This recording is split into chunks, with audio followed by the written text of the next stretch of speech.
Welcome back to Jacques in the Garden. It is currently January 9th, and I'm honestly a little bit sick. I have this weird mysterious illness that seems to be going around where you get this weird headache that doesn't go away, a cough, a little bit of aches, but no fever. A lot of people I know seem to be getting it, but anyway, we have to get back in the garden because it is a mess.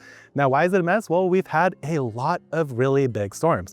Now, those I'm not really complaining about because we've had a decent amount of rain. In fact, so decent, last year we only got just under 5 inches of rain. And right now, at this point for this rain year, we're almost at 9 inches. So we've almost doubled the rain from the past year. And most of that, or at least half of it, had fallen over the past 2 to 3 weeks. Now, what does that mean? Well, you'll probably notice that everything is green, and all of that is nasturtiums. There are nasturtiums literally taking over the entirety of the garden everywhere. But here's the thing that is a little bit weird and frustrating. And yes, I am about to complain about winter being too warm, but here's the deal. Wintertime is when I usually get to grow wonderful brassica plants with no issues whatsoever. But this year, Mother Nature has a different story to tell because it has also been quite unseasonably warm. So my broccolis are bolting, which is super weird for this time of year. We really haven't gone, I think, a single night below 40 degrees, and we're already into the second week of January. I believe tonight we might hit 40, and it's been a lot of 50-degree nights, 70-degree days. Now, of course, some of you guys buried in snow are probably thinking, wow, I cannot believe you are complaining about that. But if it's your only chance to grow brassicas, it could be a little bit frustrating. Now, luckily, as you'll see, I have a lot of various plants at different ages across the garden, so it's not like I've lost my entire harvest. But something like this, you can't really recover. If it's bolted this hard, there's no chance it's not going to stop bolting. So this plant is going to be removed, but we've got a lot of different removals to get into, so let's just get right into it. And actually, before we start removing all those random plants, I want you to take a look at this. Now, this was all very neatly mulched, and the garlic was looking really perfect. And what do you see? You see all these pits dug out through this entire garden area. This is, I believe, a skunk or possibly a possum. I do think it's a skunk because Tefra, my dog, got blasted in the face about, actually on New Year's Day. So that was a great experience at 11 o'clock. But look what they're doing. In some cases, they are removing the plant entirely. So you can see what a garlic plant looks like once it's been planted. The clove is still swollen. The roots look fine. So I'm gonna try to replant this. But basically what we need to do here is then you come around and tuck all the soil back in. The problem is it's so wet that it's hard to even move this soil around. So I'm gonna spend a little bit of time tidying this up. We'll see how it looks in the aftermath. So here's what the garlic patch looks like now. All the divots and pits are sort of filled in.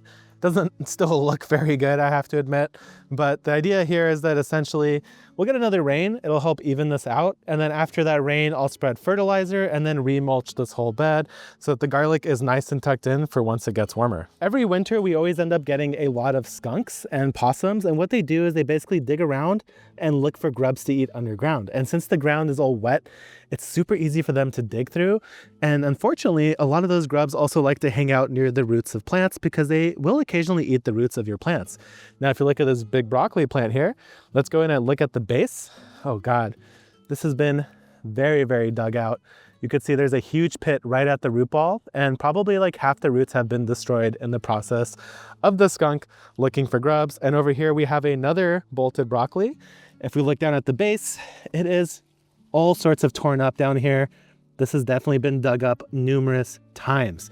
So what we're going to do here is remove these bolted broccolis, and then we'll tuck the soil back in. I don't know if I have any plants ready to go in the ground, but we'll take a peek at what's in the greenhouse. One of the things I'm actually most excited about with all this rain is that it might knock out my root knot nematode issue. I've been studying the enemy for a long time now. Root knot nematodes thrive in drought conditions, which is probably why it was so bad last year. And this year, it's been drowning. It's been literally so much water over the course of weeks that the soil is fully saturated, and that could actually flood and kill those nematodes trying to hide underground because they have nowhere dry, which means they can't actually get any oxygen. So what we're going to do here, I'm going to pull these plants by the roots because I want to inspect them to make sure there isn't any signs of nematode. Only maybe the very slightest hint of nematode pressure. So this is very exciting. So what I'm going to be doing here is pulling all root balls like this, just on the off chance any root knot nematodes are hiding in the roots. And maybe this year the problem won't be as bad, or maybe even fully solved with some additional beneficial nematodes come springtime when I plant out my sensitive crops like peppers, eggplant, tomatoes that usually get hammered by these nematodes. So let's keep pulling and see what else we got. The other thing you'll notice is that I have a lot of half cauliflower plants because I just came into the garden in the winter time. I wasn't trying to garden too much. I wanted to be inside with everyone. And so I just went out, chopped the head of cauliflower, left the plant in the ground. I figured might as well leave those roots to do something because I don't have anything to put in its place. So you'll see some of those in a moment, but let's pull this other broccoli right behind me. So this one does have some good shoots. So I guess I'll save those. Why not? We could always eat more broccoli. Basically what happens with broccoli is that, yes, you can eat it once it's floured. Tastes just fine, honestly. Tastes just like broccoli. The only really issue is that the stems will get more fibrous, almost like a little woody. It's harder to chew down because you'll end up with a bunch of fiber in your mouth. Now, that's probably good for you, but it's not exactly the most pleasant thing to eat, and it will be very slightly more bitter than usual broccoli. Now, I do have multiple other burgundy broccoli plants around the garden, which you'll probably see in a moment. So let's go ahead and pull this one as well. Looks like every burgundy broccoli in this bed basically gave up the ghost. So why don't we just go ahead and fully reset this bed? What I'll do is I'll rip up all the nasturtiums, anything in here that's not desirable. Pretty much the only thing I want to keep that's left in here would be anything like a snapdragon or calendula. The sage, of course, is going to stay. That's a perennial. So let me set this broccoli down and we'll do some more cleanup. I'll go get a different set of tools. So what I'm gonna do here is start on this end of the bed and work my way down. I'm gonna start pulling some of these cauliflower plants that I harvested already. Oh, looks like there's also a lot of these nasturtiums. Nasturtiums have really gone out of control. In San Diego, they're kind of a weed. They actually can be almost invasive. In fact, I'll just say it, they are invasive in San Diego. They could get away in the canyons. I've seen them take over a lot of different regions. Luckily where I am, there's really not a good chance of them spreading out from here. And at this point, there's so many seeds in my garden. They were here before I even started gardening here that I don't think I'll ever fully eradicate them. And honestly, I don't want to. So right here is one of the cauliflowers. No root damage, but what you'll see is that I just picked the head off, and that was probably about a week ago. And now I'm just removing the plant itself. This guy probably just didn't get enough sun because it looks quite tiny. I do have to say, not the most impressive specimen here. Unlike that giant purple cauliflower I showed you guys in the previous video, this one's also past its prime. It started to open up. Again, still perfectly eatable. Do not get rid of these. They taste just fine. You just might not be able to use as much of the stem as you would with a normal cauliflower. I'm also going to be pulling all of this fennel because fennel is also a weed in my garden. Once we grew it, it just basically has never gone away. So I'm not worried about fennel. I don't ever need to start fennel seeds again. It's always going to be in my garden. There's some calendulas. We'll leave those. And here's what happens when, ooh, there's some slugs on there. This is what happens to a cabbage after you've harvested it. It'll begin to create new heads. They never really get that big. I've actually never successfully harvested a secondary growth on a cabbage like this, but this is basically what it looks like when it tries. Okay, there's definitely a couple snapdragons hiding in here, which I'm happy to leave. Now that we've removed the plants, what I'm doing here is just using a simple hoe to level out the surface so it doesn't look like it survived a bombing raid. Now, the basic idea here is that we'll probably have some more rain on the horizon, and that rain will help settle in all the rest of this unevenness, and then I will probably plant into it. Now, if we do have some stuff in the greenhouse, I'm fine planting directly, but we'll check on that in a second here. But first I want to show you some of the good things in the garden. It's not all doom and gloom. I just decided to lead with all the negative stuff. All right, guys, I could definitely tell I'm still a little bit sick because that winded me more than usual. And this does not really look clean, but it looks better, at least to me. Once the rain hits and settles this, I'll put on a new layer of straw. It'll look way more tidy, but all that's really left here is some calendula. We've got a couple cabbages on the edge here. That's a snapdragon. There's another snapdragon there and here. And then we also have the red acre cabbage, another green cabbage. And honestly, some of this nasturtium underneath the plum trees, that's fine. I'm not gonna plant anything there anyway. Now I do wanna show you a little curiosity here, which is this guy. This is a euphorbia. It's also been called like gopher spurge, I think. And this is a plant that produces latex. It's not really great. You don't want this in your eye. But the reason why I'm showing you this is that the mother plant is right over there. And the cool thing about this plant, the one cool thing, is that it produces seed pods that when they're dry, explode. And I found plants from that other plant there, sometimes 20 feet away. In this case, we're only about 10 feet away, so not that big of a deal, but still pretty impressive. Another one of those plants that you got to be careful if you're planting them in your garden, because they could definitely take off. Now over here, we do have some cauliflower forming. It's looking quite good. A lot of little baby cauliflowers here. I've got a broccolini that I should actually top. So I'm going to go ahead and snap this top off so that it focuses more on the side shoot production. I guess I should have used pruners there. That was pretty sloppy. Back here, I have my carrot bed, which has pretty good germination. They're well spaced out, should make some very sizable carrots in the end. Again, more nasturtiums, which I'm going to stomp because they're ruining my pathways here. We got a big old cabbage. I'm very happy this didn't explode from all the rain that we had. That's a great sign. And we've got tons of side shoot broccoli still forming. Now this was a plant that we did harvest the center of. I'm trying to find it. There it is. That's the central stem. And all of this that you see here is side shoot production. Now moving down, this is going to be a monster cauliflower. Wow, look how big the plant is, and it doesn't even have a little head formed yet. Another one of these cauliflowers that I harvested, I think that was actually the purple one from the tour video. A lot of side shoot broccoli. If we come over here, this is one of the ones I kind of set up as a pseudo experiment where I topped one of these broccolini plants but did not top the other. And what you're looking at is the result. So here is the untopped one. Has some side shoots that actually performed and formed fully, which is pretty cool, honestly. And compared to this one here, honestly, I'm surprised. There's not that much of a difference in the harvest. So what does this tell me? This tells me that this plant probably had all the nutrients it needed at the start to develop side shoots simultaneously with the main head. Now, I believe that's usually something like phosphorus that encourages branching in broccoli and broccolini plants. So that's pretty cool to see.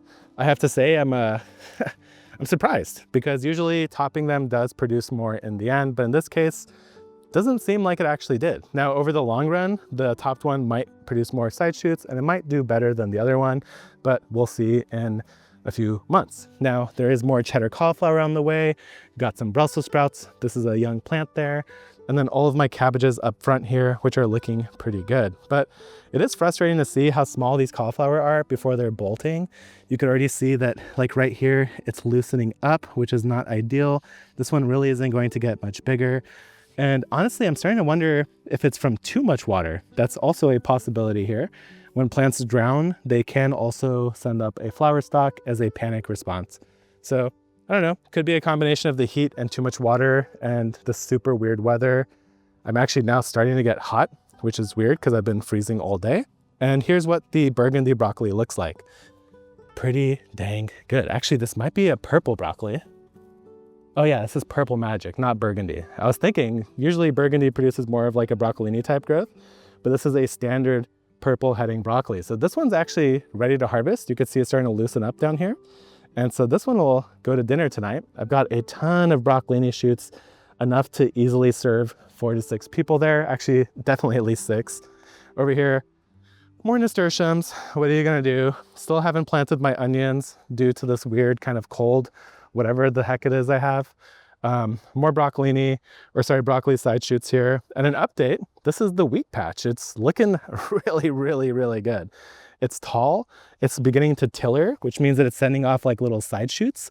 So I think we're gonna have an amazing, amazing little wheat harvest here. In the back bed here on my cedar bed, I do have some more cauliflower. Same story, you know, a little bit frustrating, but it's still good eating. Oh, that one looks amazing, honestly. So a little more cleanup to do, but honestly, guys, I am getting gassed. I don't know what this illness is, but hopefully after this week, it'll be gone. Let me go show you guys some more stuff first. I feel like this is a little underwhelming. So let me show you what my seedlings look like, what the greenhouse is like. I'll give you a quick peek at the other garden as well. All right, so here we are in the greenhouse. The tomato is tomatoing. I have little baby fruit setting, which is very, very exciting. Cannot wait to harvest these guys. This is the husky cherry. It's a dwarf plant that does well in all conditions. At least that's been my experience. I still haven't harvested the ginger. I know you guys want to see that in the video. And in terms of seedlings, I started potting up.